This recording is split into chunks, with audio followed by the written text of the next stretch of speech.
Satellite uplink established. Welcome back, Commander. I am super excited for Space Marine 2. Everything I've seen and heard sounds absolutely amazing, and I look forward to its launch. The scale, the graphics, the gameplay, all looks just stunning. But I do have a few issues with a few points as of the latest information Saber has released. First, 3-player co-op. Saber said the reason for the 3-player limit in co-op is for the sake of balance. You're playing as a near invincible Space Marine, and in testing, 4 players made things a bit too easy. Well, when I look back at classic games like Halo 3, when my friends and I were playing co-op back on the Xbox 360, we decided to just up the difficulty because normal was too easy. If 4 players feels too easy, then players already have the option to choose to raise the difficulty. Just scale up the encounters to include more large enemies to account for the 4th player. You can scale up the encounters to include more large enemies to account for that 4th player. You can keep the current scaling for the 3 players, but if you add in more big enemies for the 4th player, that could help balance things out. Just some kind of scaling system. Plus, on the roadmap, there is an entry for a new lethal difficulty mode. So, I think that could solve the balance problem if difficulty is really that big of a concern.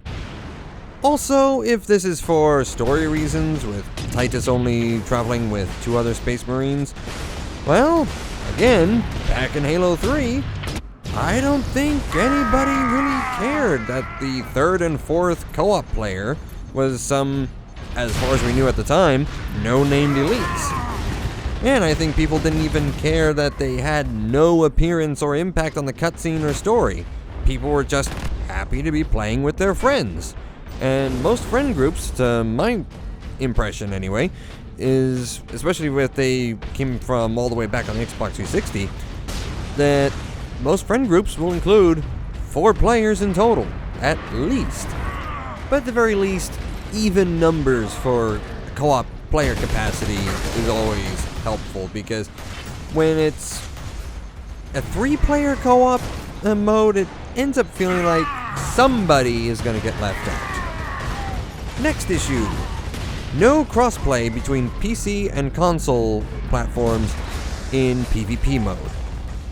They said it's for the sake of balance, which may be in part referring to the age-old discussion of mouse and keyboard versus controller. For most FPSs, I generally prefer to use a controller, personally. I can use a mouse and keyboard, but it just feels better to me with a controller. But if the input device is really that big of a balance issue, then we already have a confirmed option in the settings menu to disable crossplay. And they could even take this another step further and try, how about input-based matchmaking as another toggleable option. Maybe if you have a controller connected, then this will enable a setting where you can choose to prioritize controllers or mouse and keyboard, and maybe as a bit of a security measure so people don't exploit this. Once you selected your input, then you have to use that input and it won't let you switch. Maybe that could be a little bit of a balancing mechanic, so people don't go, oh, I want to search for controller players, but I'm going to use the mouse and keyboard setting so I can have my maximum DPI and do a 360 turn and just instantly headshot someone with a sniper or whatever. But either way, just we have the options to choose not to look for someone on another platform.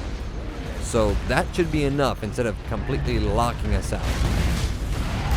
Now, before I get to the next issue, these two might be the biggest issues in terms of fun factor, because I noticed these have a similar cause, which is it's because they wanted to implement these for the sake of balance.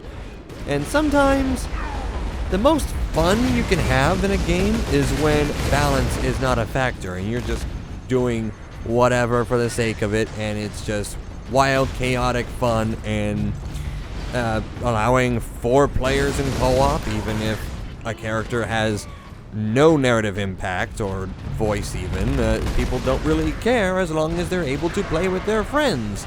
And this seems a bit limiting to just make it 3-player co-op, which is a weird thing that seemed to have started recently. Like, Wild Hearts was the first one that comes to mind for a game that said 3-player co-op, not 4. And then simply not allowing PvP crossplay when we have the options to turn it off on our own if we so choose, that seems a bit unnecessary. Of course, it could be in part due to the next concern.